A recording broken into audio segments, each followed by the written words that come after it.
Love, love, oh, till I hear the breath of the Spirit flowing in me. Hello, welcome to Spirit of Life. My name is Geraldine Lee, and my guest is Mary Doogan, who is a senior midwife from Glasgow in Scotland. Welcome, Mary. Thanks, Geraldine. Nice to be here. It's lovely for you to be here, and I'd love you to share your faith journey, how you came about to have such a passion for God. It was inherited. Oh. I came from a family where there was great belief in God. I'm from a Catholic Irish family. My mother and father both were born in Ireland, came to Scotland in the 1950s, my father probably in the 40s, to try and have a better life, which was not uncommon in those days. But going back further, my grandmother and grandparents, they all generated from Donegal in Ireland. Mm-hmm. So the faith was always very, very strong then. Yes. People had come through great hardships, and you know, the faith sustained them through these difficult times, great poverty. Yeah. And my mother had that tremendous faith. In fact, amongst those of us, her offspring, we often thought she should have been a nun. But she wasn't. She was a mother of 7 of us, and she's demonstrated over the years a great faith in God, and it sustained her through very difficult, very trying times. Yes, you were sharing about how there was a time where you were struggling to pay for a newsletter in Well, school. It was my mother. She was the eldest of 13 children. She's now 85 years of age.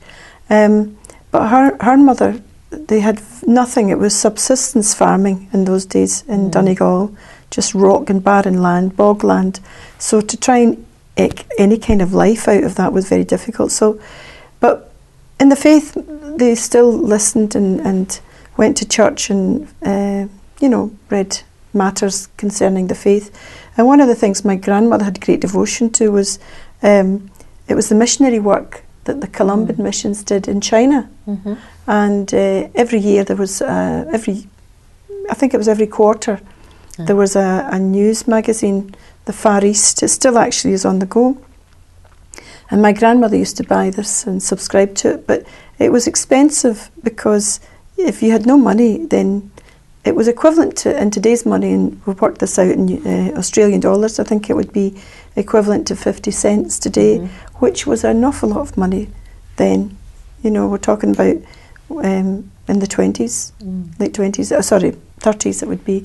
However, the teacher at the school had paid my grandmother's annual due 1 year. She was a very kind woman because they knew my grandmother's, the family were very, very poor.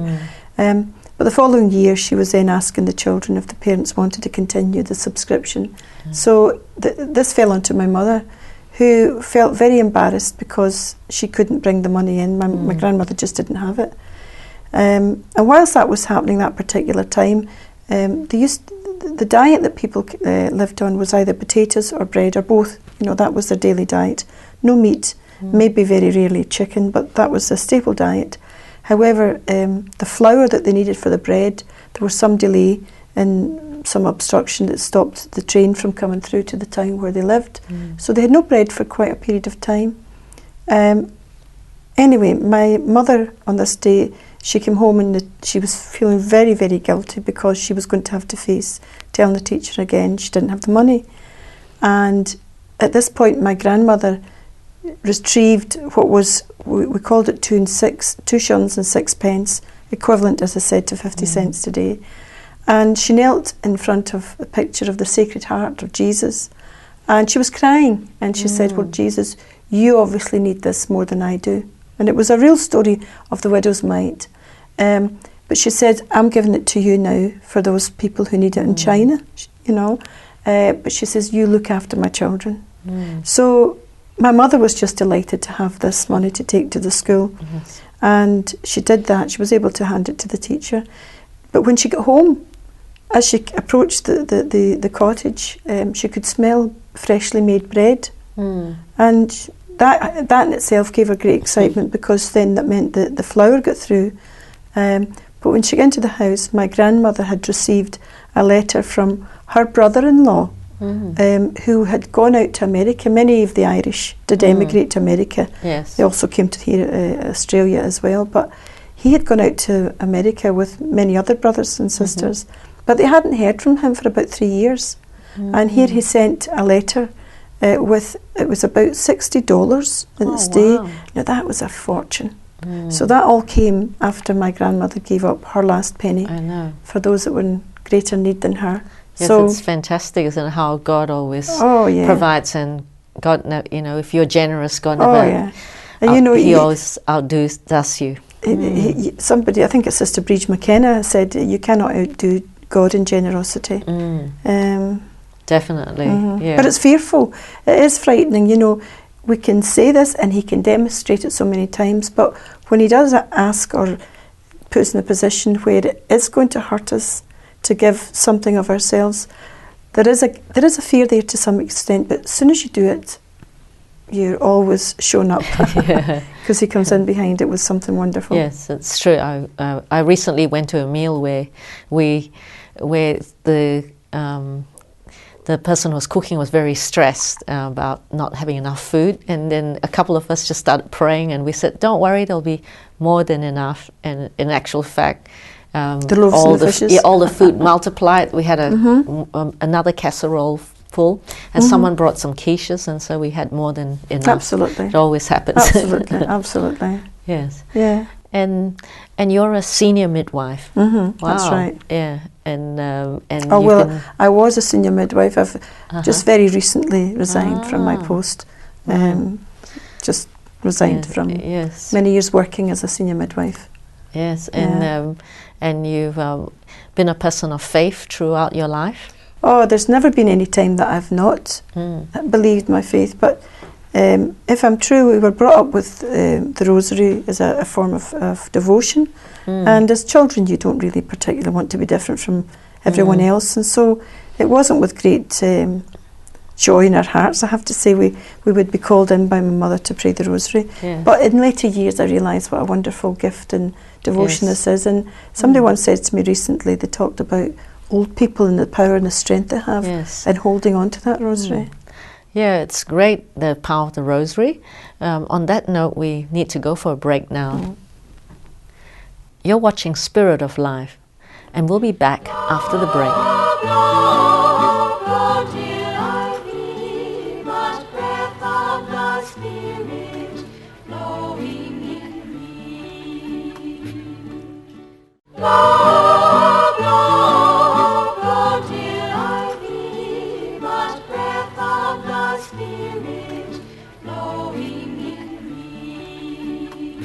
Welcome back to Spirit of Life. I'm Geraldine Lee, and my guest is Mary Doogan. She is a senior midwife from Glasgow in Scotland. Welcome, Mary. Hi, Jerry. You shared so passionately about the rosary. Yes, what does that mean for you, the rosary? Well, it was a vehicle through which we prayed together as a family, or shall we say, we came together as a family because often it would be the most spiritually prayerful, but my mother kept us that discipline.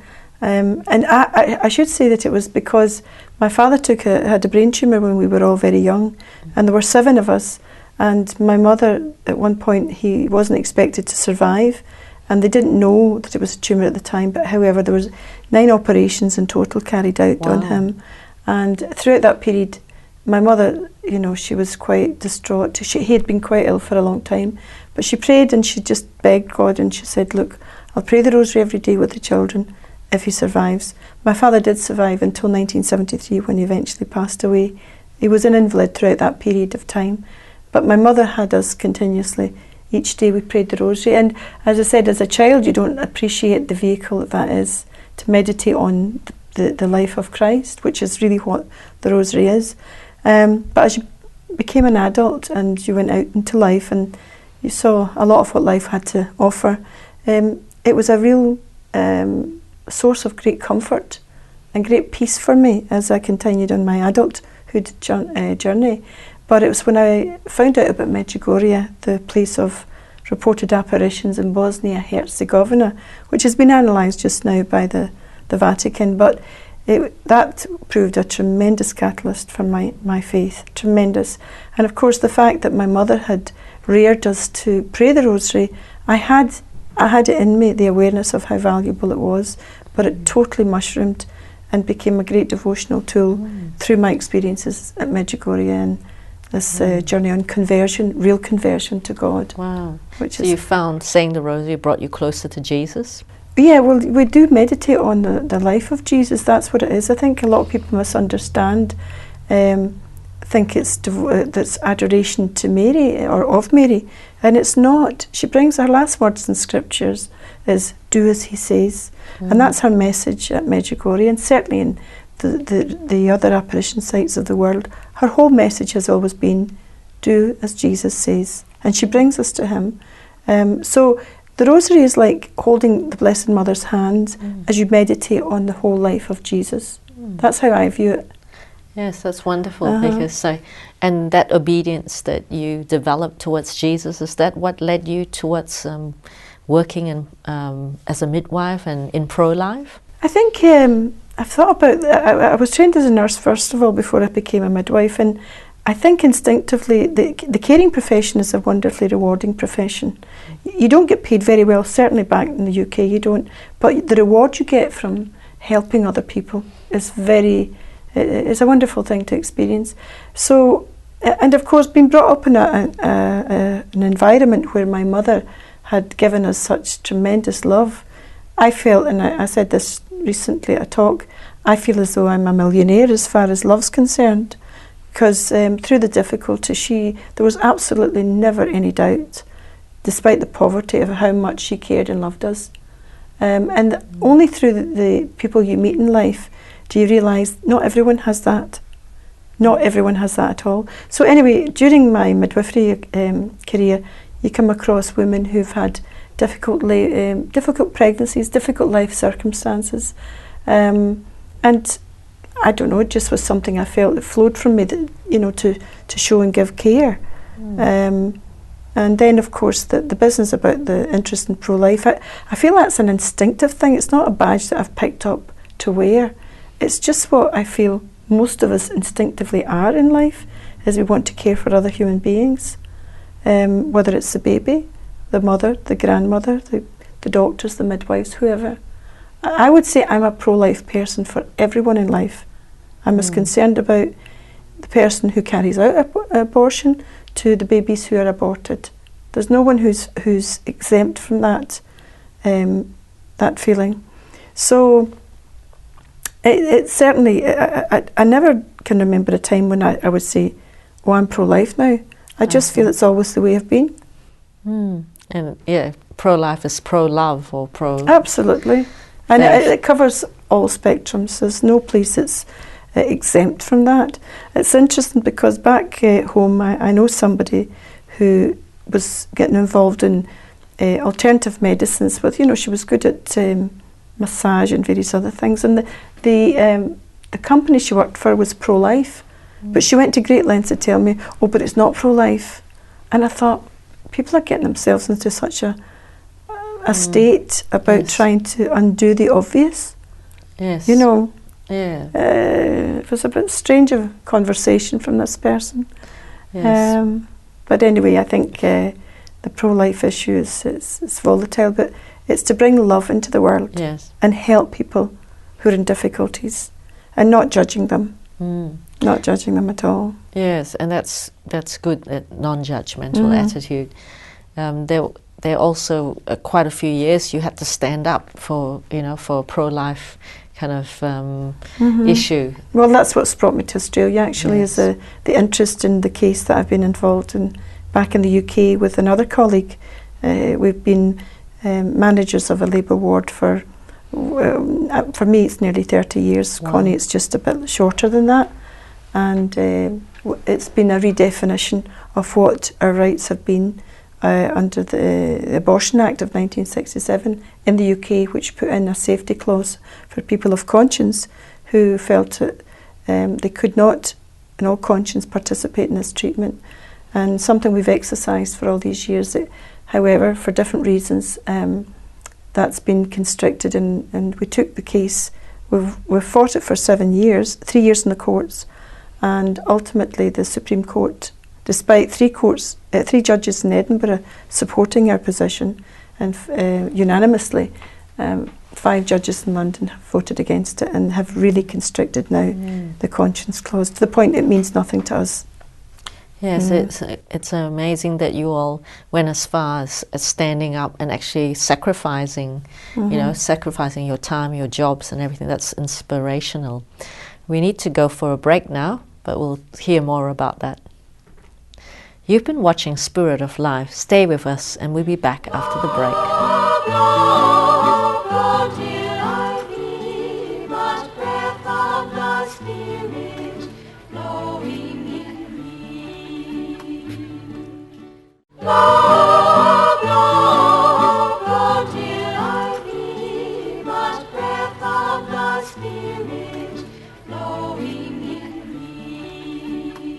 Welcome back to Spirit of Life. My name is Geraldine Lee, your host, and our guest is Mary Doogan, a senior midwife.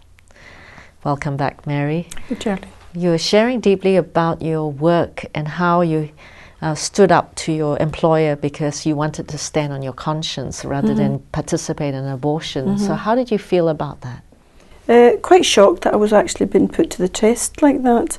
I was very, very shocked when I realised there was this attempt to actually change the definition of what we had always understood to be meant by the protection of conscience rights that was written into the Abortion Act, and how we exercised it for many, many years. So I was really, really shocked when I came across this attempt to reintroduce new interpretation. And when I started fighting it, I never thought for 1 minute it was going to last for so long. And it's been a very difficult journey. My health was affected very, very badly, to the point where I haven't worked for 5 years. Wow. And then just very recently... so their interpretation of it was everyone had to participate in an abortion? Well, no, we are managers. And whilst they've also restricted the level to how staff midwives can withdraw, they've narrowed that down. They've just said that we've got to supervise, but supervision isn't just standing back and not doing anything.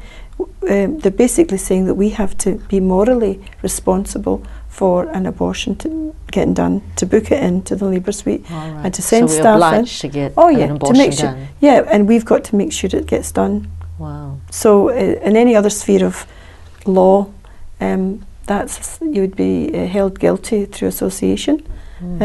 But anyway, it's been completely eradicated for us who have conscience at the sisters level, which is nowadays they call it the coordinator, the manager of the labour ward. I see. So it's a very, very sad development.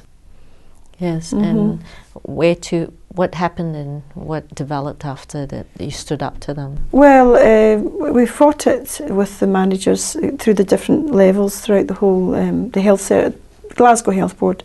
And then when they didn't back us up at all, we then had to go to court about it. So we've had a very, very good legal team, and we went to court, and the first case was heard in January 2011 in Edinburgh.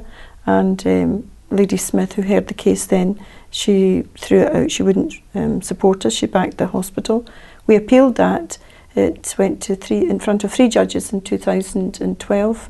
And in Edinburgh, and they fully supported our position. They upheld our rights to conscientiously object, and a very well-reasoned argument. And then the Health Board appealed again. It went down to the Supreme Court in London last November, the 11th of November, Armistice Day, which wasn't lost on me. And we stood for 2 minutes silence in the court that day, and there was thousands of poppies outside. Wow. And I just couldn't help thinking, they don't see the connection here. However, 5 judges were sitting on that case, and within a month, they turned it down. They said the Health Board were in the right, which came as a huge disappointment. And there have been many people who are not ideologically with us on this issue, because they realise the issue is conscience. It's about abortion, but the issue is conscience. We never asked to change the law. We never asked. We never thought that it was stopped. Abortion were stopped, and nobody's ever been refused an abortion this whole time. We were just asking for the rights to be maintained as they've always been interpreted, and they struck it down, actually. So, but colleagues who are not with us ideologically are appalled, actually, at the development, because they recognise this as a dangerous precedence that could be transferred to other spheres where people express rights to conscience. So it's got potential for developing in a very, very worrying way. You're inspiring that you've stood up and made a lot of sacrifices, and your job and your financial security and all those sort of things. Well, it's true. But then, you know, at the end of the day, this is a programme about our faith, and you're faced with the choice, do I believe in God or not? If you say you believe in God, then people say we're brave, but I think you're very brave if you go against what your instinct is telling you, your conscience is telling you, and you're not afraid to face God. I mean, it's not God's going to... You're just going to recognise how wrong you were in His presence. So I just don't... I don't think there's any money, any job, any position in life that's worth betraying your conscience. And I read once that there's no pillow more comfortable to sleep on than a clear conscience. But so in actual fact, myself and Connie, my colleague, we've often said we have no choice. And that's the irony of it. We do not feel as if we have a choice in this, and we haven't. So throughout the difficulties, the loss of salary, the loss of health and everything, yes, you wouldn't want them to continue, you want something done about it. However, not once did I ever think we can't carry on, or I can't carry on. And thankfully Connie's been there with me the whole time too. That's fantastic. And has this led you to get closer to the Lord? Oh, He's showing me His hand in everything He does, you know. I'm here in Australia. That was not my arrangement. God, through His own ministry, and for whatever reason, as I'm here and hearing about the difficulties you're having in your own country or states here about conscience restrictions, then I think, you know, it wasn't my plan to come here, but I think it seems to be resonating with many people.